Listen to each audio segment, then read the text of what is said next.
guys! Happy February. Welcome. This month we are going to be reading books about love for Valentine's Day. I'm feeling the cutesy Valentine vibes. I'm very excited about this TBR that I have. The first book I'm going to read is Funny Story by Emily Henry. Emily Henry is a rom-com queen. Her books are so good. I'm so excited to get to this. The next book I have is The Rocker's Muse by Penelope Ward. This is not something I would ordinarily pick up myself, but my grandma loved it and bought it for me, and she says I need to read it. I believe it's about some girl falling in love with a musician, and that's pretty up my alley. So honestly, kind of my ideal romance, really.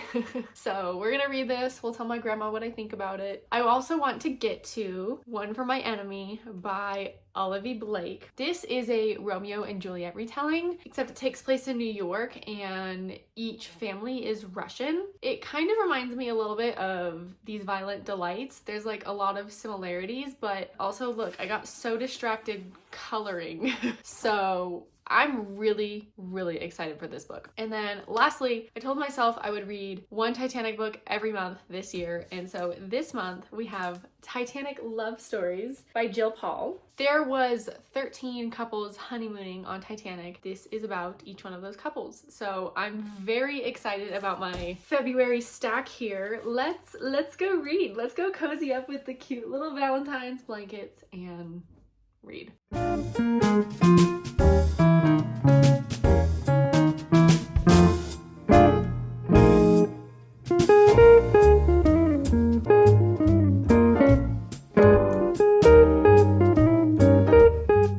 Okay, I am absolutely loving Funny Story.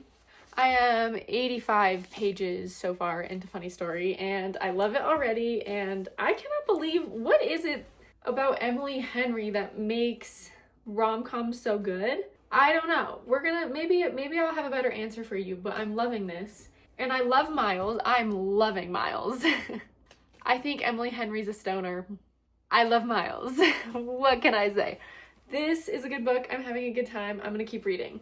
So everyone has read this book, but in the event that you haven't, Funny Story is about this girl named Daphne. Her fiance leaves her for his childhood best friend. So she moves in with the guy who the fiance was dating. That's kind of confusing. The guy who the girl left for her fiance. Anyways, I'm just really liking it. Emily Henry's writing is so good. Like, the connections between the characters just feel so not forced and natural. Kind of magical for that reason, so I love it. Wine and a Kindle. Who is she? I'm 22, by the way.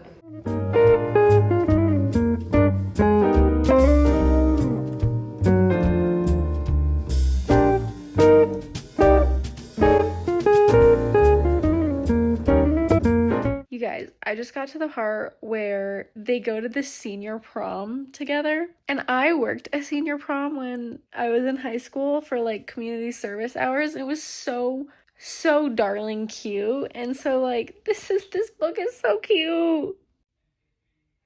I think you know what this is. I think you wanna no, you ain't got no misses.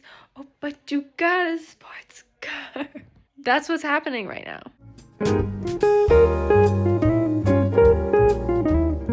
My hair is in pins right now, so just ignore that. I loved Funny Story. I don't know what it is about Emily Henry's writing, but it's just so good. I loved Miles as a character. I loved the conclusions that Daphne kind of reached as a person with her like life choices by the end of the novel. Like, I just really loved this, and there's just nothing like just enjoying an Emily Henry story. Like, the characters work so well together. 5 stars. I loved it. It made me so happy.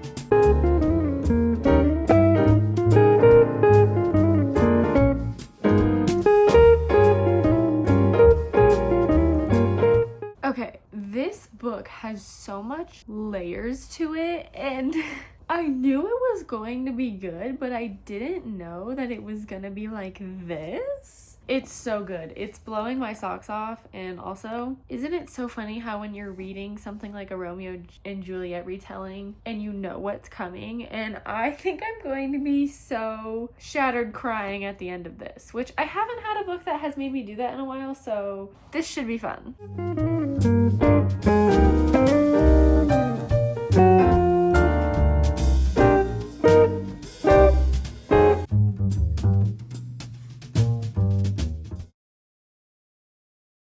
Okay, update time. I am about halfway through One for My Enemy. Yes, I did color it in. With my gel pens, by the way. Doesn't it look so cool? But anyways, I'm halfway through this right now and it is blowing my mind. I'm loving it. The writing is so beautiful in a way that it's just making this read so Shakespearean. It's a tragedy. I'm feeling the loss of Romeo and Juliet, you know, like it's so good. I'm only halfway through and I was like, dang, like that's crazy. Like Romeo and Juliet stuff is going down and we're only halfway through. I'm so excited to, this has just been a wild ride. It's really good. I can't wait to keep reading.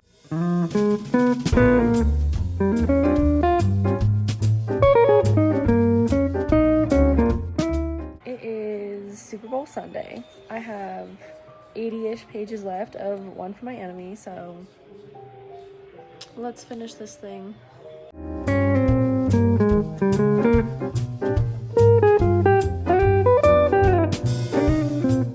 Hi guys, I am exhausted, but I wanted to update the vlog before I forgot. I finished One for My Enemy last night. It was absolutely incredible. I gave it 5 stars. So far we have 2 5-star books in this video. I loved this. It didn't make me cry, which I was surprised about. I mean, I was close, but there was also kind of a plot twist that I didn't see coming. That was really interesting. I also noticed, like, while I was reading this, there's not that much like changes in setting. Everything is very character driven and it is done so well. I'm so fascinated in Olive E. Blake's work now. Like, should this be the year that I read the Atlas 6? I don't think so. I think I have too much other trilogies to get to, but I do kind of want to read Masters of Death, so maybe I'll try that next. This was so good. I almost annotated every page.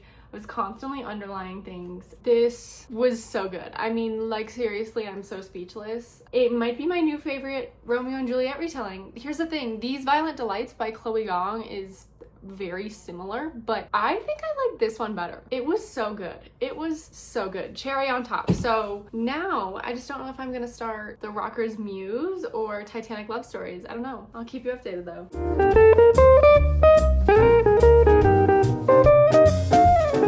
Okay, I have a hair mask in my hair. I just had like an insanely busy week, so I didn't get like much time to read or film. Yesterday was Valentine's Day. I am maybe like a little more than a third into The Rocker's Muse, and guess what? I think it's so dumb, and we can get to that, but this is just gonna be a brief update. I also started Titanic Love Stories. I'm loving it. It's just, oh, I can't wait to just like have more time to read this coming week and just chill, so that's the plan. Okay, so like I exhaustingly told you guys yesterday, this book is stupid and look, Ray's playing fetch.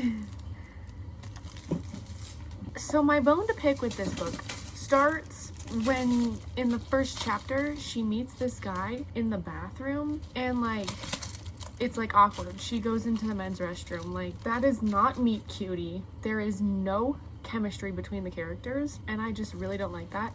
The main character's name is Emily Applewood. Could we have gotten any boringer? It's also kind of unrealistic as to what actual touring is like, which, okay, it's not like I was expecting to get accurate touring information from this indie romance novel, but it's just not my vibe, and I wanted to DNF it, but I told my grandma that I thought it was stupid, and she told me that she's reading Throne of Glass for me right now. She's on Tower of Dawn, and she's like, if I can read this huge book series, you can read The Rocker's Muse. Unfortunately, I have to finish this book.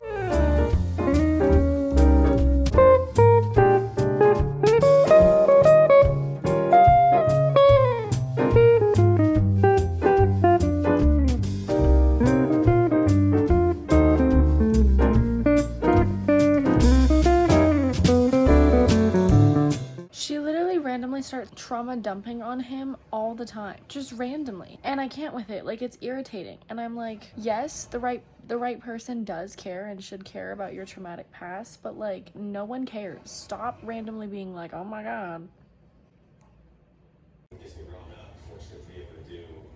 Okay, guess what? I finished it and I thought it was stupid, and I'm probably going to give it like 2 stars, so should we leave it at that? Well, because I was going to tell you about that I read The Rocker's Muse and like get your reaction, but then I told you anyways. But I told her that I thought that they had no chemistry. I don't believe that, because I thought they had great chemistry. You thought it was a great book. I did. I thought it was a good book for you because of the musical part of it. And I agree, and if only there had been more of that. That was only a section of less romance, more music. More romance on the road, on tour. Oh, okay. And less family drama that's all random.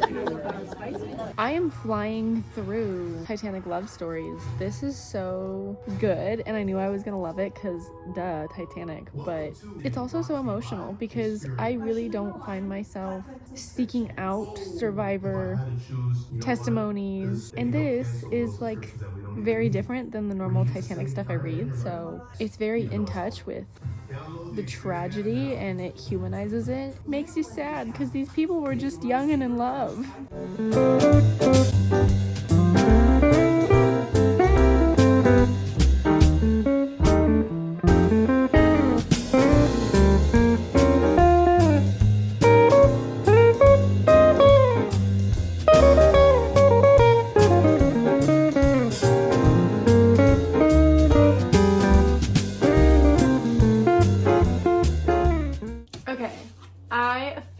Titanic Love Stories by Jill Paul last night, and I absolutely loved this. I gave it 4.5 stars because there was a couple of mild inaccuracies that I'm surprised this lady got wrong, because she seems like she knows what she's talking about. So I don't know how that fell through, but this was a really creative way to tell history, right? Like, so cool. It's easy to forget that the Titanic was a real tragedy that happened to tons of people, because, you know, it's been years later and we're so distanced from it, and so much about Titanic gets romanticized. This was just really great. I loved this. So, since I'm kind of just doing like a reading vlog for the month, even though I was reading books about love, okay, we finished the books about love. Right now, I'm currently reading This Girl's a Killer by Emma C. Wells, which is really fun so far.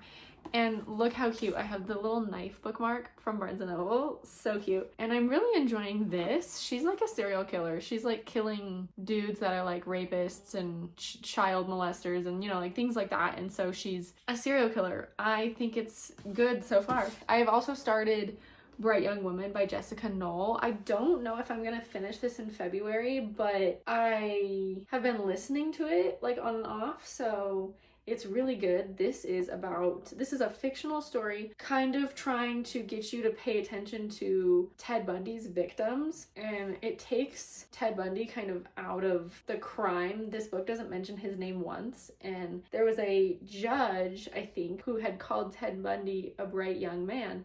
In this book, the point is kind of like, what about all these bright young women that he killed? So it's really interesting so far. I'm really liking it, and that's where I'm at right now. You guys, I love spring so much, and it is so springy today, so I think I'm gonna go read outside, but I just finished listening to I just finished listening to The Woman by Kristen Hanna. 5 stars. I don't know what other to say than like, nurses are heroes. What it takes to be a nurse is a very special character, and they're just some of the bravest people I've ever met. So I absolutely loved The Woman. The Woman is about the woman that got sent to Vietnam as nurses, and the main character, Frankie, has this like whole journey of PTSD when she comes back. You know, it was the 70s, so people aren't really knowing what PTSD is. It was very emotional and I loved it. I'm also reading This Girl's a Killer, but I'm not really like wanting to pick it up, if that makes sense. Like, I want to start something else, so I might, honestly.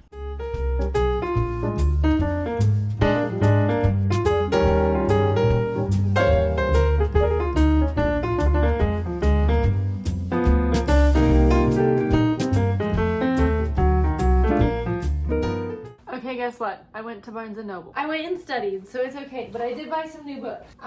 First of all, I finished This Girl's a Killer by M.S.C. Wells, and this was actually really fun. I gave it 4 stars. I really enjoyed it. I love reading about a psycho girl. Like, it sounds bad, but I just love reading from the perspective of a serial killer that's like justifying their kills, and it's like a vigilante thing, you know, like based on morals and judgment, and it's crazy. Anyways, I really enjoyed it. 4 stars. She kills her best friend's boyfriend because she thinks he's being a creep, and he was being a creep. She has correct instinct. But then it's like her spiraling, trying to figure out like what to do about this situation. And it's so good. And actually I really enjoyed it. And so then I'm getting further into this right now, A Bright Young Woman. And do you remember how I had just finished The Woman? It mentioned like slightly that there was like a killer killing girls in the 70s in The Woman. And then here we are, I'm reading this book. But then I've just been reading all these like books that have like, that are themed around women. And so also...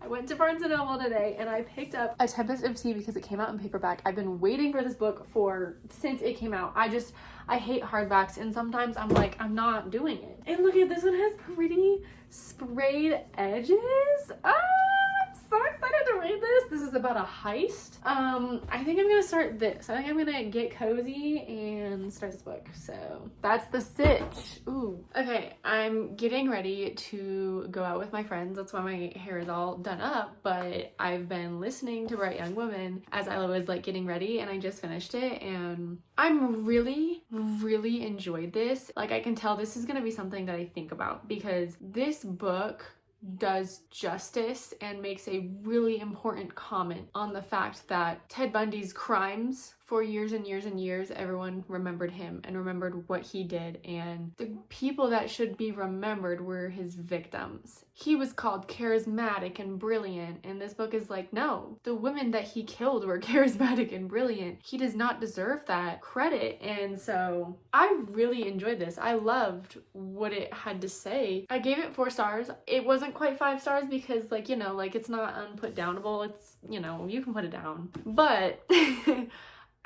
I really loved it. So I think that concludes my February video. We read Yellowface, One for My Enemy, The Rocker's Muse, Titanic Love Stories, This Girl's a Killer, Bright Young Woman, and The Women. So I had a great reading month, and I'll see you guys in March. Love you. Thank you so much for watching.